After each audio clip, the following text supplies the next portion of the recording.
Well, hello, everyone. My name's Aubrey Rhodes, and I have the privilege of serving as LCRF's Executive Director. Our mission here at LCRF is to fund research for the prevention, diagnosis, and treatment, and ultimately the cure of lung cancer. Our philosophy here is really simple, and we believe that scientific discoveries lead to improved outcomes for patients. But we also believe that research is only as good as the informed patient. And so our programming today is really intended to ensure that you have the latest information to help you make educated and empowered decisions. We're going to be covering a wide range of topics today. Everything that you need to know about how women uniquely experience lung cancer. And so we hope that you'll find this call really meaningful and valuable in your own navigation of the disease. Before we get started, I do want to mention that we will be having another Together Separately on June 26th with Dr. Benjamin Levy from Johns Hopkins. He will be giving a recap of the outputs from the ASCO meeting that will be taking place earlier in June. We also have our Free to Breathe Walk weekend coming up October 5th and 6th. So this is really a lovely way for your friends and family to come together and raise awareness and funds to support research. And lastly, I would just say I thought it might be nice, since we've got some newer faces, to introduce you to some members from our LCRF's patient education team. So we've got a quick slide up here that will show Courtney is our director of educational programs, and so she kind of heads up our team. Morgan actually manages all of our educational programs like this Together Separately right here. She can't be on the call today because she is in Chicago at our educational event there that's taking place this afternoon. And we also have the newest member of our team, Beth, who manages our support line, and so she'll be able to answer questions, share resources and referrals for those of you that might have them. So I just share that, our team is here, and I encourage you to reach out to any of us. I think particularly this team is probably the team that will have most of the answers you're looking for. But know that we're here and we're here to support. So with that, I would remind everyone to please stay muted, that the chat line is open. And so please feel free to use that to chat in any of your questions. I will also remind everyone that we have now enabled captions, both in English and in Spanish. And so you are able to turn those off if you don't wish to see them. If you have any issues with that, you can also send it in the chat and our team can help you with that. But without any further ado, I would like to introduce to you our meeting facilitator, Dr. Preeshagul, who is the chair of our Education Engagement Committee, and she's the assistant attending on the Thoracic Oncology Service for Memorial Sloan Kettering. We are so grateful to have her as a moderator for these Together Separately calls. I think she really finds a way to make some complex information really easily digestible so we can all understand. So thank you so much for joining us again today, Dr. Preeshagul. Thank you very much for having me, and welcome to the new members on this very exciting team. I'm going to just dive right in because we have so much to talk about, and I have the privilege of introducing our guest today. Her name is Dr. Narjust Florez. For those of you that don't know her, she is the Associate Director of the Cancer Care Equity Program and a thoracic medical oncologist at the Dana-Farber Brigham Cancer Center, as well as a member of the faculty at the Harvard Medical School. In 2022, Dr. Florez also became the first Latina to hold an associate editor position in oncology as the new associate editor for diversity, equity, and inclusion at JAMA Oncology Journal. Very, very impressive. Dr. Florez's clinical interests include targeted therapy for lung cancer, the care of women with lung cancer, including their unique aspects of cancer survivorship. She's the principal investigator of the Sexual Health Assessment in Women with Lung Cancer, or the SHAL study, which is the largest study to date evaluating sexual dysfunction in women with lung cancer, which we will be discussing in detail today. And I also want to highlight that she has been working alongside all of the members on the Florez lab with this incredible effort to start the very first pregnancy and lung cancer registry, which is so overdue and so needed. And I cannot wait to hear what comes about from this registry and how we can help more patients. So we're going to touch upon this as well. But without further ado, I'd like to introduce Dr. Florez to you. Dr. Florez, please say hello. Hi, everybody. It's a pleasure to be here. I think I was talking to Kearney. I think this is our third year. And I like to start this first with being very grateful for your time and being here and to welcome you. Like I tell my patients, there is no stupid questions, there is no crazy questions, they're just questions. So shoot it at us. We want to make this a dialogue. And I promise I have no Kaplan Meyer curves, everybody, no PowerPoint. So this is truly a dialogue. I'm not going to be sharing the screen. Can you see my right screen? Um, and it is my true honor to be here. This is the first time in a public environment that I'm sharing this. So 2 years ago, my mother was diagnosed with lung cancer, and she is a lung cancer survivor. She did not want to make the diagnosis public until recently when she posted something in the Washington Post without telling me.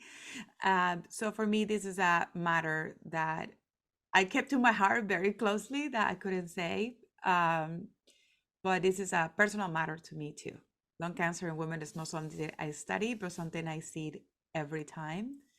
And as a result of that, I just had an engagement party. I don't like social events.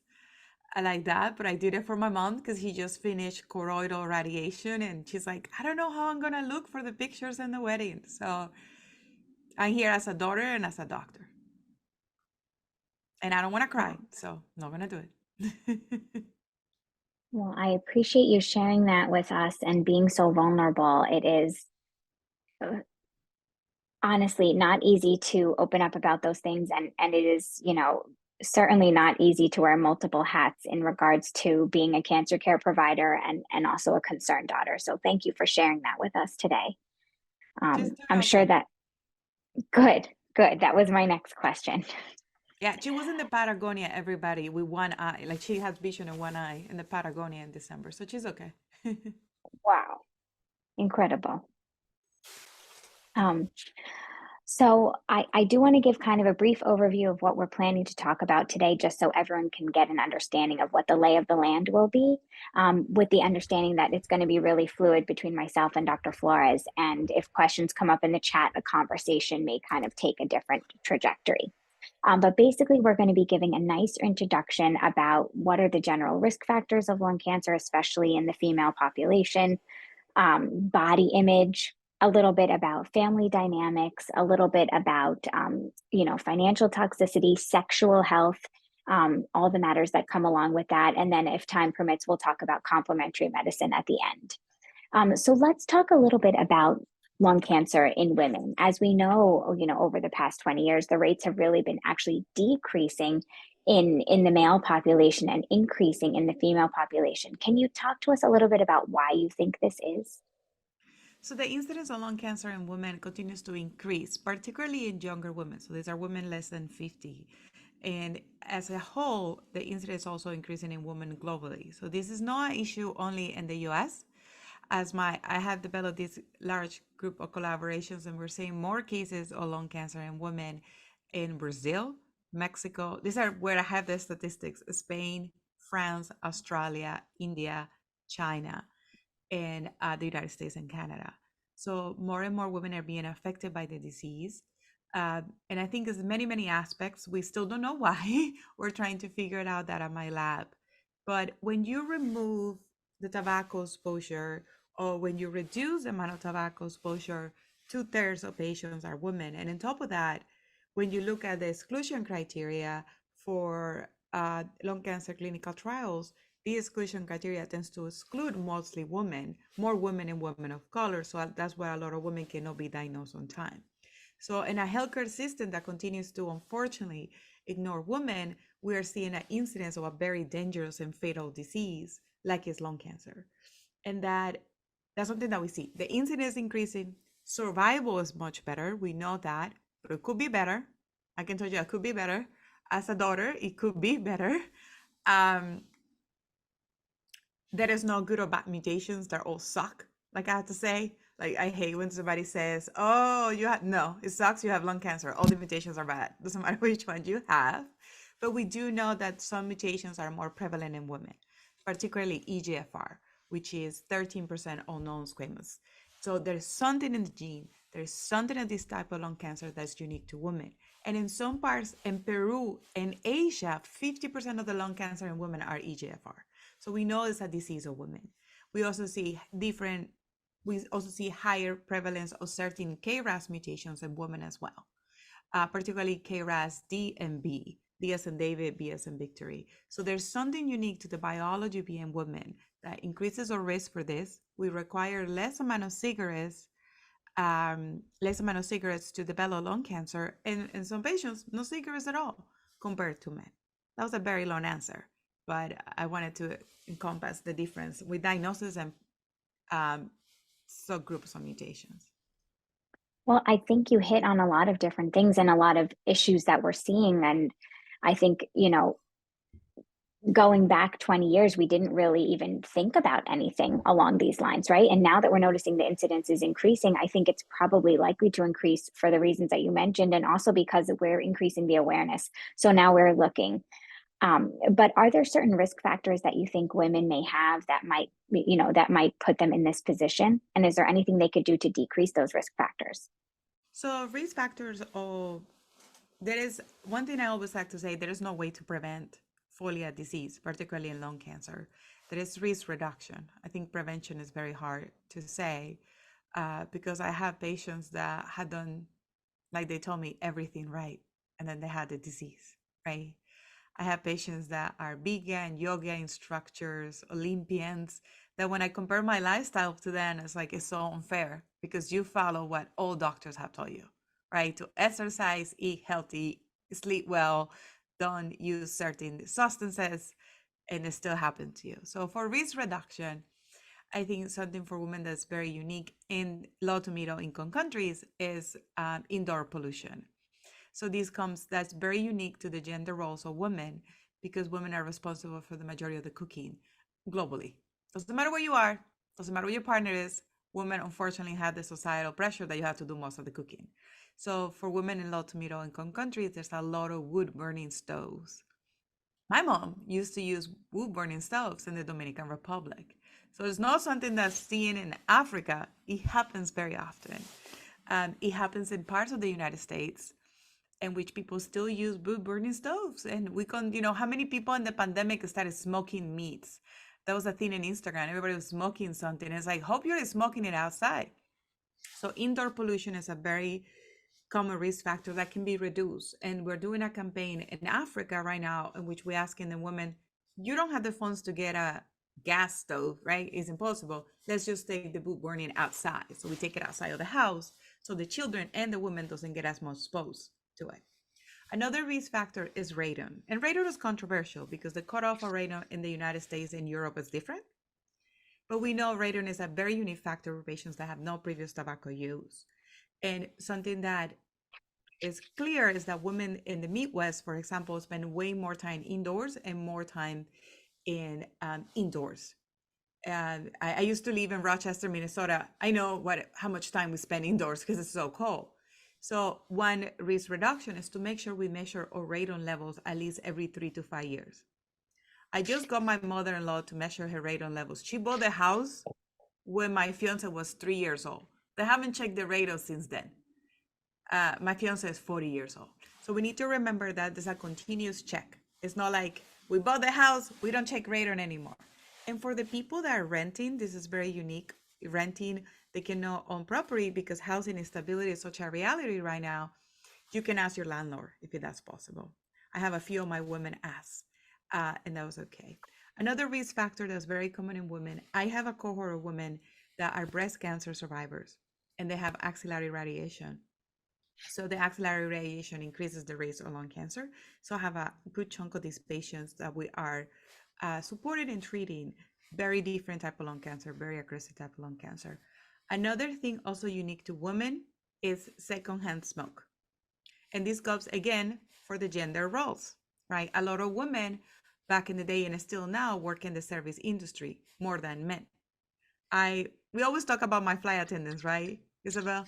I have a group of flight attendants. They're all still with me, flight attendants that never used tobacco, but they were flight attendants in the 70s, 60s and 70s and 80s. They were just in a tube. We recycle tobacco. So that's very unique to women, women in the service industry, women that are flight attendant, and spouses. A lot of my patients don't qualify for lung cancer screening because they didn't use the tobacco, but their husband smoked the whole time and they were there, right? So that's also a very unique risk factor. I don't see as many cases of secondhand smoke in men, and the data supports this. So secondhand smoke is 78% higher in women, right? Because men is higher, it's exposure, it's a thing that you stay, and it's expected that you stay around the people that are doing it, especially if it's your spouse, for social norms. So those are the risk factors, and the risk factors that we don't know, the risk factors that we still don't know, and the data about hormonal therapy is very mixed. It's very mixed. There's one study that showed was a risk factor, one study was not. But to be honest, the population that is currently going to hormonal replacement for menopause symptoms are very small. Not like back in the 90s. The risk is very small now. So those are some of the risk factors that we know. And of course, I cannot talk about how women were targeted by tobacco companies. And anybody of my patients had this speech. So tobacco companies directly target women started in the 50s, and all the advertisement was really targeted to two things that as women were very insecure about. Or weight. Raise your hand if you think about your weight at least once a day, because that society had told us, right?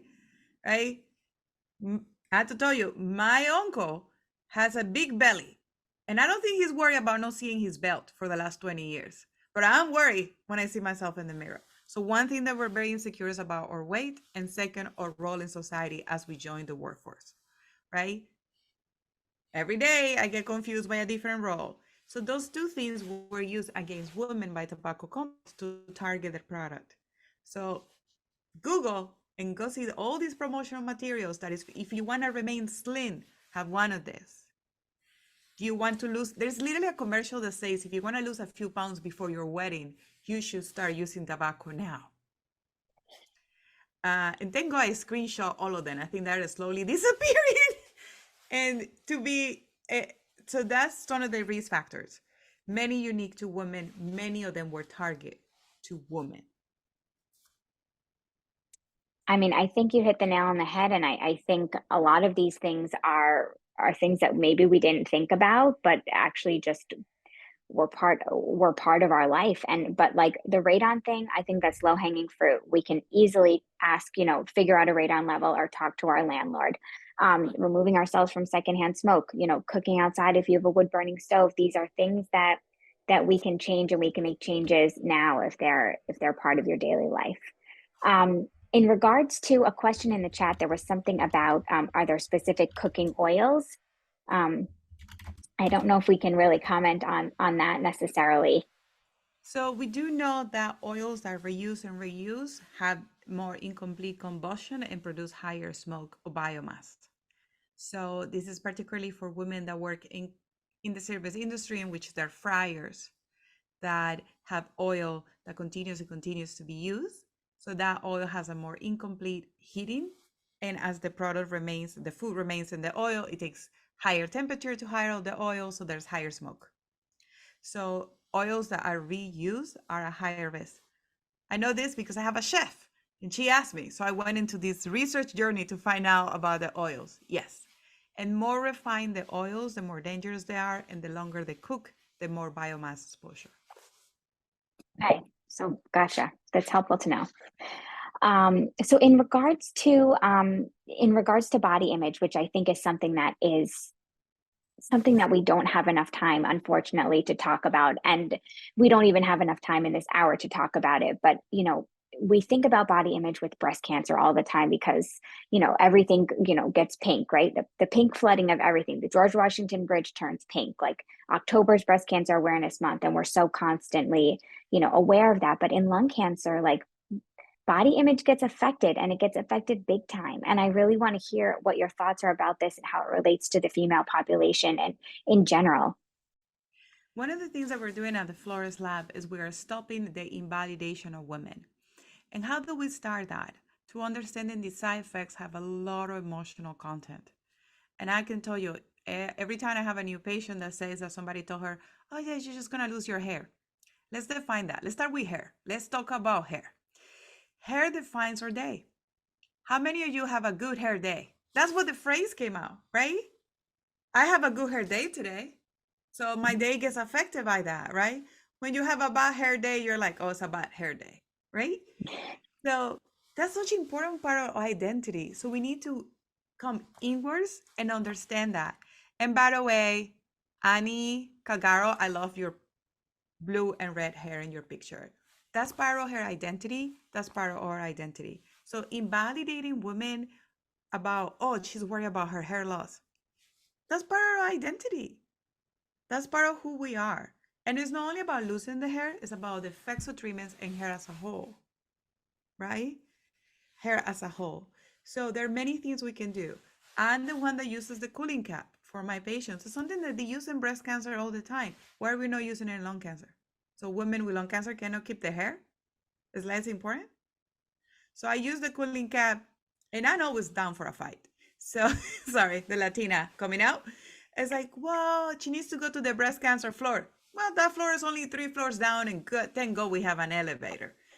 And sometimes I just shepherd my patients there. So the cooling cap is something that we can use and patients can ask for, right? The Peloton instructor that unfortunately was diagnosed with breast cancer, she has her hair like nothing happened. She go cooling cap every treatment. So cooling cap is something that is used, it's cryotherapy.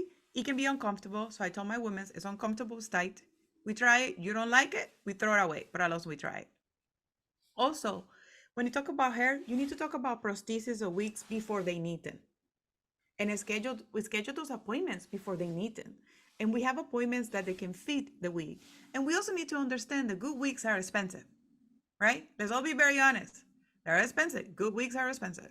So there are many ways. We have a brochure that we give our women about many ways to get support for a prosthesis, a good prosthesis, like goals, like locks. This is something that a lot of breast cancer patients get, but a lot of our lung cancer patients don't have. How to apply for the Pantene. Pantene has grants for wigs and all of that. So that's just only about hair, right? And let's talk about TKIs and hair. This is one tip I learned from a patient that I keep reproducing. This is not supported by data, everybody, okay? So don't hold me accountable. Coconut oil is great for dry hair from TKIs. And I keep telling women to use it. I have coconut oil in my hair now. It really works. So these are little tricks that are important to us. And coconut oil has 2 benefits. It's good for your hair and it's good as a lubricant. So how many things do you have that you can put in your hair and you can put in your vulva at the same time? That's a win-win for me, right? And it's cheap. So you can get a coconut oil in Costco. I have a patient. We all know about my patient that went to Costco and started distributing coconut oil to all patients in my waiting clinic, in my waiting room. So hair is very important. We need to validate that. It's important. And how we lose it, how it gets affected by chemo. Everybody who has got plaquetaxel knows about chemo curves, right? And how frizzy it is. So coconut oil for those curves, it really, really hurts. So I'm just talking about that. Another thing is your body changes with treatment. Your body changes and it will not be the same. And we need to understand that. So I told my women that this is your superwoman body now. You had the superpowers of healing and you're here with me. So this is your superwoman body. But we have to talk to our women about that instead of just making it all about things. Your body changes, the scars changes. You don't feel the sigh of your lobectomy for months, right? You don't feel that. You don't feel like looking at yourself when you have radiation scars. You don't want to look at yourself when you get a lot of weight because you were in an ALK inhibitor, which the median weight gain is 15 pounds, right? MET inhibitors, all that swelling that comes with it. How many fancy shoes can you put when you have 15 pounds of swelling? Nobody can wear heels, right? So this is what I recommend everybody, and it's to your comfort level. You can do it by stages or you can do it fully. Look at yourself naked in the mirror with nobody, no comments, no husband, nobody. And look at it and say, what are the things that lung cancer gave you that you love in your body? It can be the strength to know you can survive. it can be, I have some patients that told me, is the skin I have now, that skin is my new skin because I'm stronger. I'm like a chameleon. And if you don't feel comfortable going all full naked, you can go by phases. Start with the boobs. Did the chemotherapy make your boobs small? Because it does that. Chemotherapy shrinks your boobs. I don't know if somebody heard you before, but it does. It makes this breast smaller. Because I talked to my woman and they're like, I need to change my bra. It's like, yeah, that's chemo boobs. So like chemo brain, we have chemo boobs too. Because that's fat tissue that gets wasted with the chemo. And it's very hard to repopulate. So start with layers. Take your shirt off. What do you like? With bra or without bra? And start looking at your body. And that's the warrior body. That's what we're going to call it. Your superwoman body. And it's no faults. It's just badges of honor.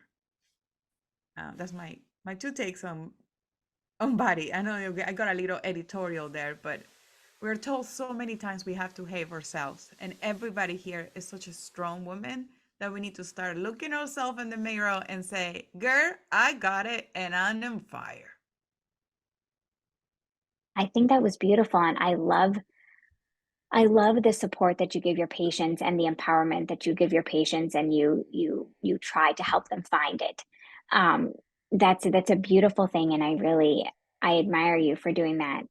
And I think that there's so many things that come with, with being on treatment. You talk about hair. I can't tell you how many of my patients will say, I know I shouldn't care about hair loss, but, and I always just try to stop them right there and just say, listen, like, I would be devastated if I had to be on treatment and lose my hair. I would be a mess.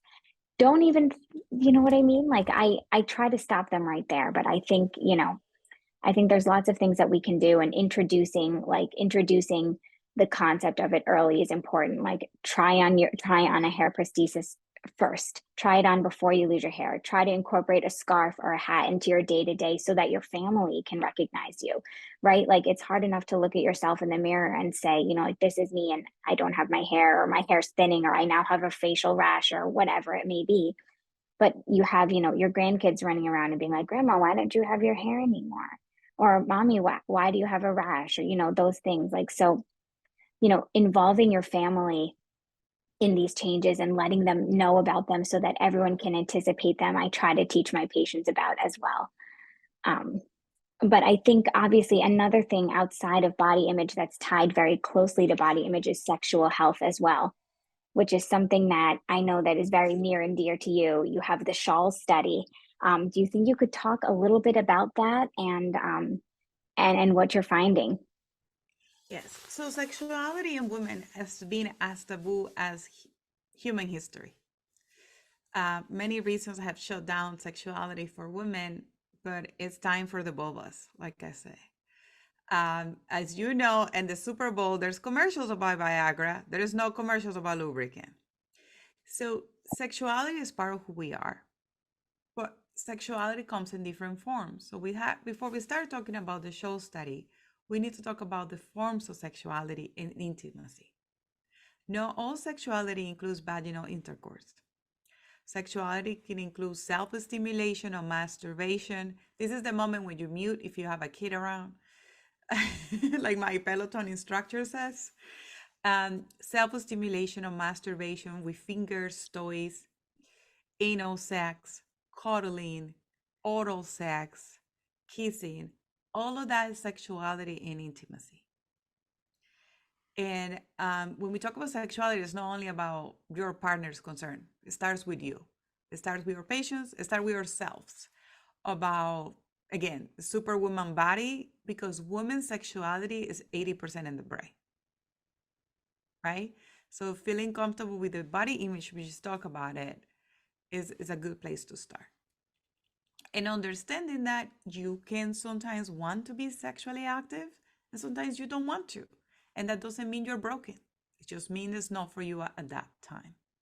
And that's okay. And in society, he's stigmatizing sexuality in women, but try to make a human without a woman. So, sorry, I got spicy there a little bit. So what we did in the show study is we were able to interview 250 women with lung cancer to understand their needs. And this is the first study dedicated to women. So if you ever want to think what I do, just say women. So we were identified that 77% of the participants in the study had moderate to severe sexual dysfunction. And what the hell is that? Well, moderate to sexual dysfunction means these women are affected or thinking about negative repercussions of their sexual health daily. And what is important to be sexually active, right? Well, let's start with sexual active with yourself. Self-stimulation or masturbation has been associated with better self-esteem. It's been associated with better sleep. Preach it, you know it. Sorry, I talk a lot about sexuality. So it's better sleep. It's better sleep. Nobody can deny that. So I love that Mo is like in her headphones and there's a bunch of people there and I'm saying better sleep with masturbation. So I love that. So self-stimulation helps with sleep, helps with self-esteem. It also helps with anxiety. And this also has been proven by science. So even just touching yourself will help with anxiety, with body image issues, with sleep, and produce a better sense of well-being. So that's why we study sexuality. We study with the goal of improving the life of a woman, regardless of their relationship with their partner. Then we learned that vaginal dryness was the #1 issue after lung cancer diagnosis. We often think that sexual dysfunction requires a multi-institutional, multi-level intervention, but in this case, again, back to coconut oil. Coconut oil is a great vulva moisturizer and a lubricant. There's also other lubricants that can be used to address, because TKIs will dry your vulva and your vagina. It's not like if they, no, they will.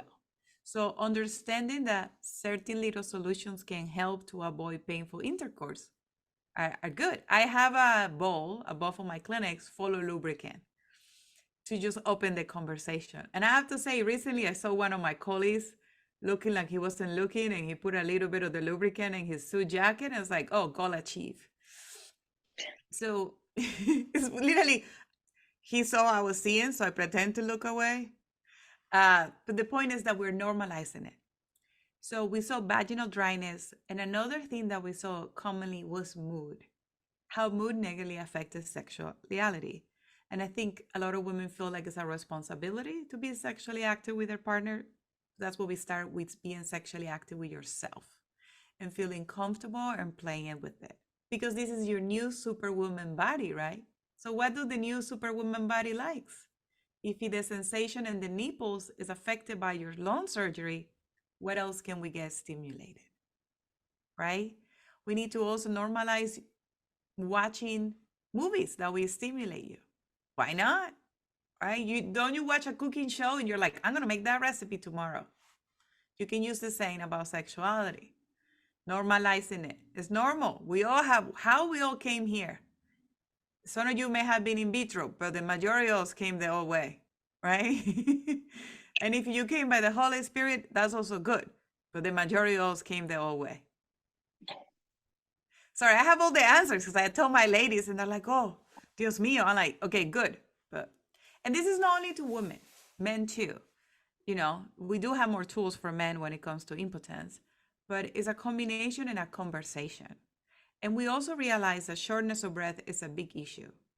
When somebody has a lobectomy, that's 1/3 or 1/2 of their lung. And if you have a pneumonectomy, it's your entire lung. And if you have radiation, let's see. So there are several sex positions that can be used, and we're happy to share with Kearney, to share with all of you, that require less lung capacity. And I have one of my patients that call one of those sex positions the lazy cow. And it's okay, it's her name, but it works. It's called the lazy cow, and it works. So it requires less lung capacity. So there are ways to go around it. Instead of saying, I cannot do it anymore, let's figure out how we can fix that if you want to do it. So let's start with self-stimulation, and then you can invite other people to the party if you want. But a party of one is also good. So well said. I love this. And I can only imagine what lazy cow is right now. I can only imagine. Oh my gosh. Maybe offline. I love that Phyllis likes my jokes. That is very validating. Thank you, Phyllis, for laughing at my jokes. I appreciate it. You have so many. So to kind of kind of touch upon, we talked a lot about, sexual health. Can we talk a little bit about fertility and how you speak to, your young patients and your awareness of fertility sparing for them? And then also, I would love to hear a little bit about, young women and pregnancy and that registry that you have with the Florez lab. So fertility is still also a forgotten subject in lung cancer. And I think it's because lung cancer has been so focused on men that we haven't focused on the other part of the population. And to be clear, there are more women living with lung cancer than any other group because women have longer survival. So fertility is tricky.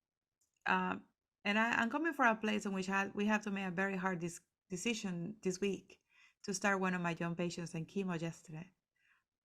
And understanding that didn't have time. So there are several ways to preserve fertility in patients before they start treatment. Is there a place where we can find your helpful tips for your sexuality? Mo, I should write all of this down. I have a few articles I have wrote down, but I don't have a mention of the lazy cow there. So I should probably modify and update it for it. Hey, we work so hard as a woman. Why not to be a lazy cow here and there? So for fertility, there are 3 ways that fertility can be preserved. The most traditional way is with stimulation for eggs. The eggs needs to be harvested, and then the eggs are preserved. Unfortunately, that's a 4 to 12-week process. You need to make sure the eggs are stimulated, that you're able to harvest them, and the patient is able to tolerate the hormones. And it's a procedure with general anesthesia to harvest the eggs. I hate the word harvest, but that's what we have right now. Trying to modify that term, to collect the eggs. Another issue with that is it's extremely expensive. It's around $20,000 to preserve your eggs. $20,000. Most insurance don't pay for it. At least you're in California. And thank you. Me too. Dana, thank you. I hate it. We are no cornfields to be harvested. So that is very expensive. The second version, which is the one I use the most, is the cryopreservation. So this includes a laparoscopy procedure in which our ovary is removed, who has a lot of eggs, and they're put in cryopreservation. These allow women that are no partner, women that is very quickly. You don't have to be stimulated. You don't have to go and be harvested. It doesn't depend on the quality of the eggs.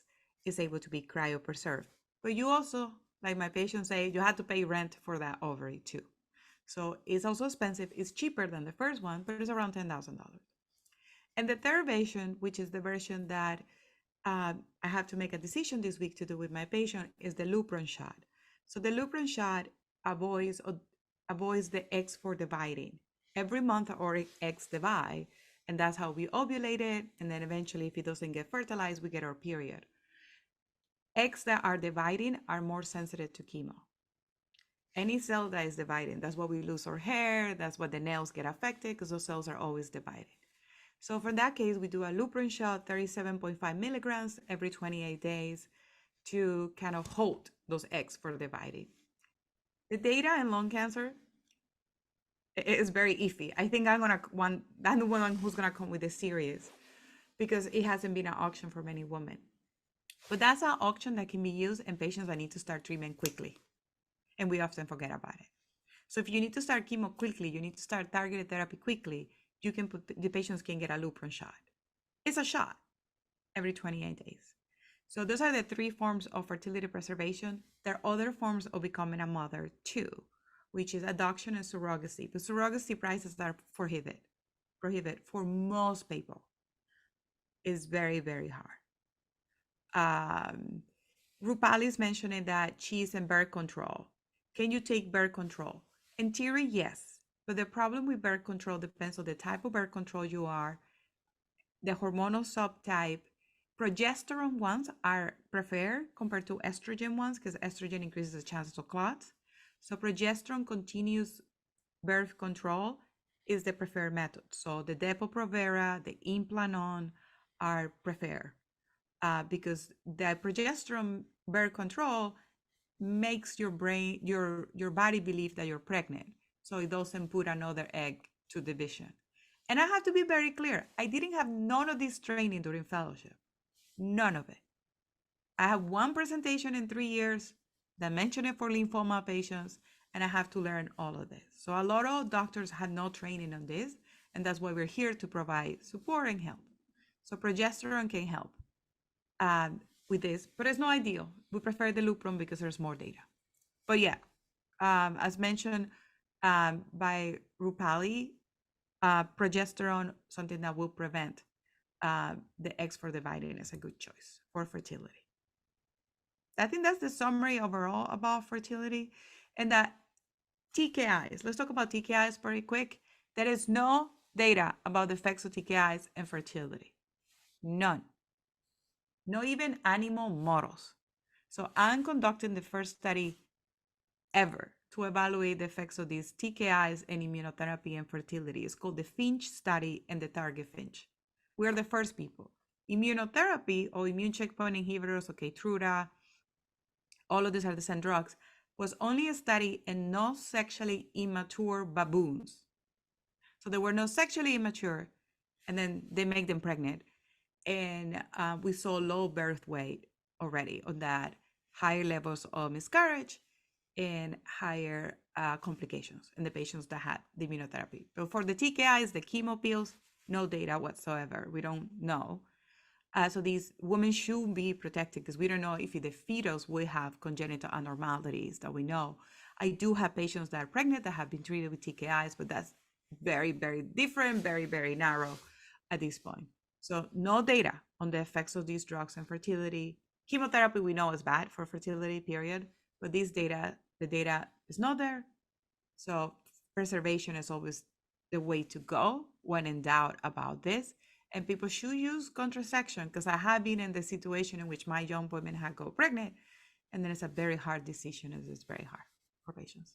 All right, I talk too much. I'm gonna let you talk, Isabel.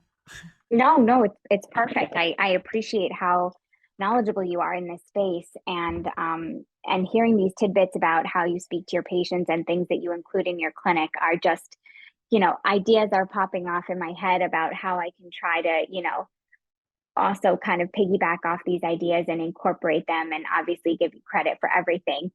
But I commend you in everything that you're doing, and your patients are beyond blessed to have you. And I think everyone on this call will echo me with that. So you spoke a lot about like fertility, and but tell us a little bit about this registry that you have with the Florez lab and what you're hoping to look into with it. So I'm gonna do very quickly, promise. So everything changed for me as a doctor when I got a phone call saying, "You won't believe this, I need you." And it was my friend. She had a patient that was pregnant, her patient that was diagnosed with lung cancer. And then I tried to look at the data, and the data was all no good. And then I started, you only have to write one case report and love young women and women with lung cancer for this to be my new journey. So the registry goal is to understand what is the right thing to do because we have no data, and to provide guidelines for doctors across the globe. Me and my mentor, WhatsApp is not the answer to that. On Monday, I talked to a colleague in Brazil. Somebody's 26-week pregnant with lung cancer. So the hope of the registry is that we're going to continue to release data every 6 months. We already submitted the first data to World Conference to provide guidance worldwide what to do with these cases. Because the cowboy, cowgirl approach, it is not the way to go. It needs to be supported by data. This is a woman's life, a fetus life, a family as a whole. And it shouldn't be like, oh, I'm just going to give you a TKI and wish for luck. No. So that's the goal of the registry, to learn, because the incidence of lung cancer is going up in young women. So this scenario is going to become more and more common. So we hope that the registry will go that. And all the research I do starts with a patient. And it dates back to that patient, and the kid now is 2 years old. So that's what I love my job. I truly love it. When I had these baby strollers coming to my clinic, and I love seeing strollers in my clinic because that means we succeeded and these women was able to be there, to have their baby and do that. I love strollers. I never thought I would say that, but here we are. Every time I go to a clinic and there's a stroller outside, it's like, oh, I get to see a baby today. But yeah, so I think that's the summary. We need to know what to do, and we're going to provide the guidelines. Absolutely. And I think, if you were to see a patient that was young and pregnant, with either, early stage or advanced stage disease, unfortunately, it takes a multidisciplinary approach, right? So, if there's any healthcare providers on the call, or anybody that knows somebody that's very unfortunately in this situation, who are the right stakeholders that need to be involved in addition to the thoracic medical oncologist? Like, who do you phone? Boy, you need a high risk OB that will become your bestie. I'm very fortunate to be at Brigham and Women's, who has one of the best OB centers in the world, and my cases are average for them because they deal with that. So you need a good OB. You do need somebody from palliative care and supportive oncology, because there's a lot of emotions to deal with, including psychology. I think is very important. This is the ultimate challenge for a family. We also get involved, depends on the disease stage, right? Surgery, we have radiated patients that are pregnant. We have done radiation with the adequate precautions. And you really need a good radiologist as well to decide the appropriate imaging. Pregnant women can now get all types of imaging. So it's very important that you talk to radiology so you get these women only the contrast they need and the imaging they can get, instead of just randomly other things. So OB, radiology, psychology, palliative care, primary care doctor, everybody is part of the moms. I have to say, my patients' moms are part of the team.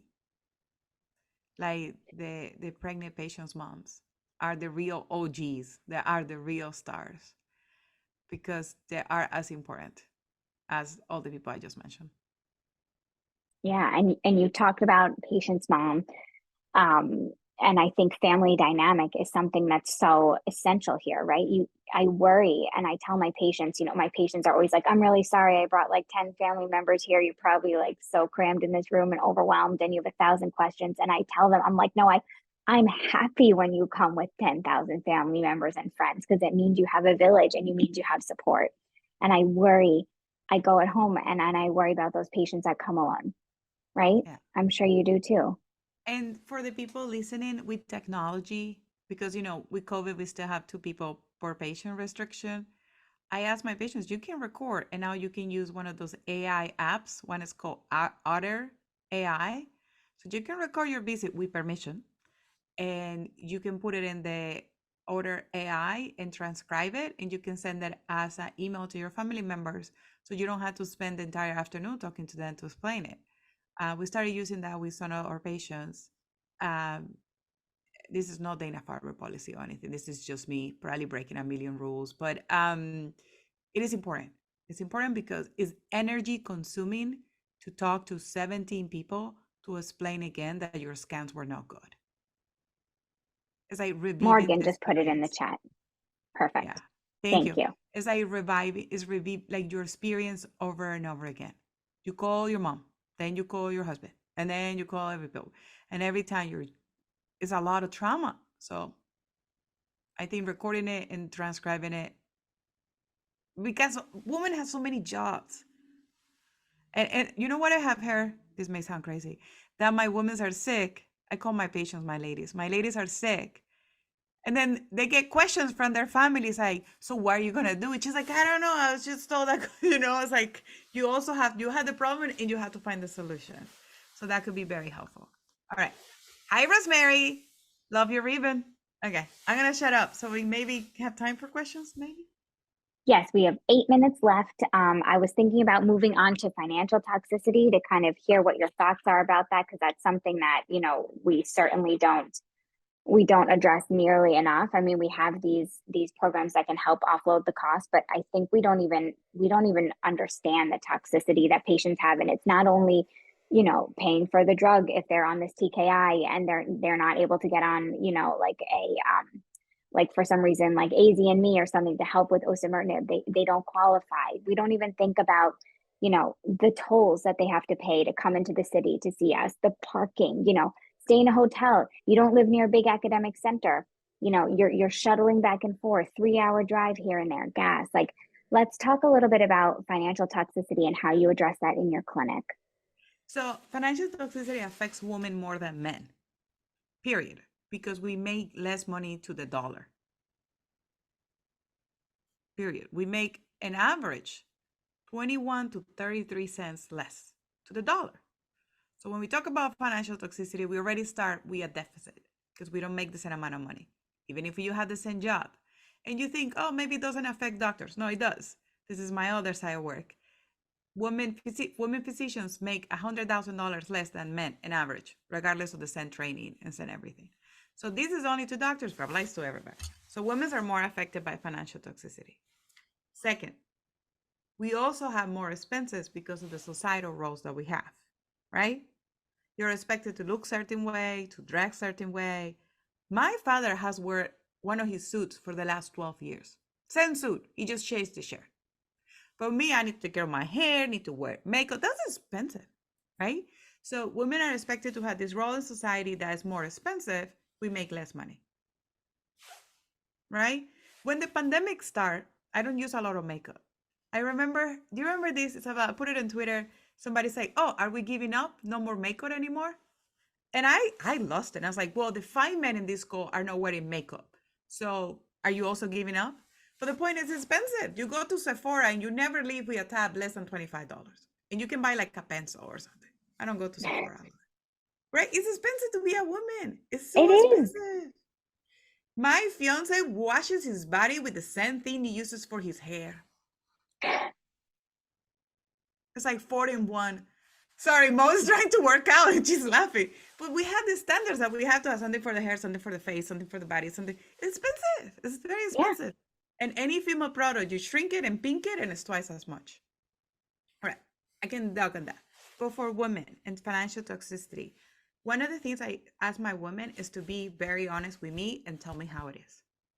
And I told them, because often we don't know the stories. I came to this country with a scholarship.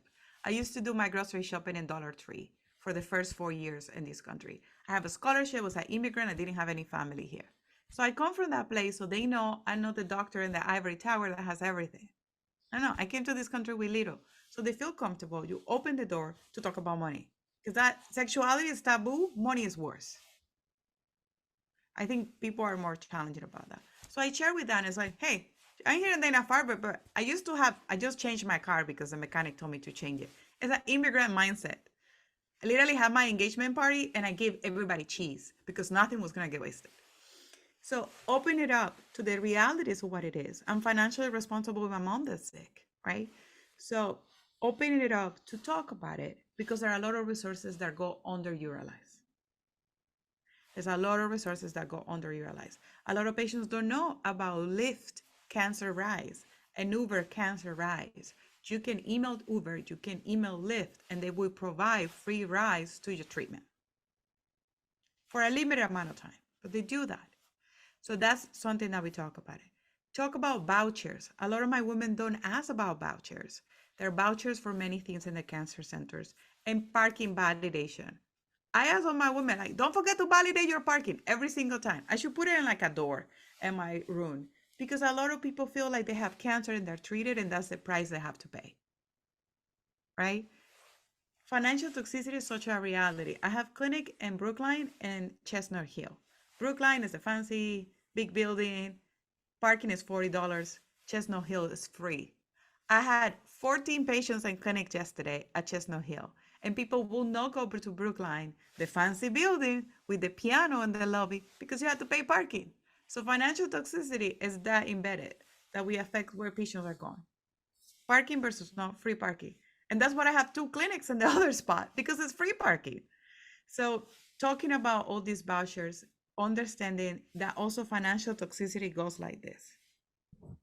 At the beginning, a lot of people help, and then people stop helping, and that it creeps in. Then a lot of things happen. So it's a reality. Talking about it, shouldn't be shameful. It's a side effect of cancer. Like you talk about diarrhea and nausea, we should talk about financial toxicity. It's a side effect. And I think at LCRF we have a link that can give resources of like how like certain financial philanthropic funds. There's certain grants you can apply for. We should definitely add like the Uber information and Lyft information in there if it's not in there already. And just make sure that we have these resources, you know, at our fingertips for patients, because I don't know about you, but I use that tear pad in my clinic for all my new visits. And I always circle lcrf.org at the bottom. And I'm like, if there's anything you need to find at all, whether it's information about, you know, complementary medicine, if it's information about, you know, how to help you find lodging, you know, social work support, whatever it may be, it's right there. And Courtney just popped that in the chat. Thank you so much for doing that. And we are just about at time. We have 2 minutes left. So if anyone has any questions, we can probably take 1 or 2 questions right now.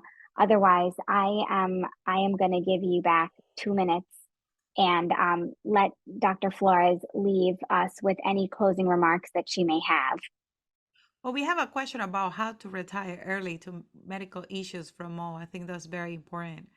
I think financial, you know, everybody has a different situation. I think we can comment, but there are several ways that you can talk to your financial advisor about your retirement and how to remove it. Here I am, another patient, another situation I learned, my own mother's retirement, to figure out how to move your retirement without getting taxed that high due to medical issues. That's what we did with my mom. So talk to your Fidelity or whatever person. No, I don't work for any of these companies. That's what I did with my mother. Okay, this is not doctor, this is daughter talking.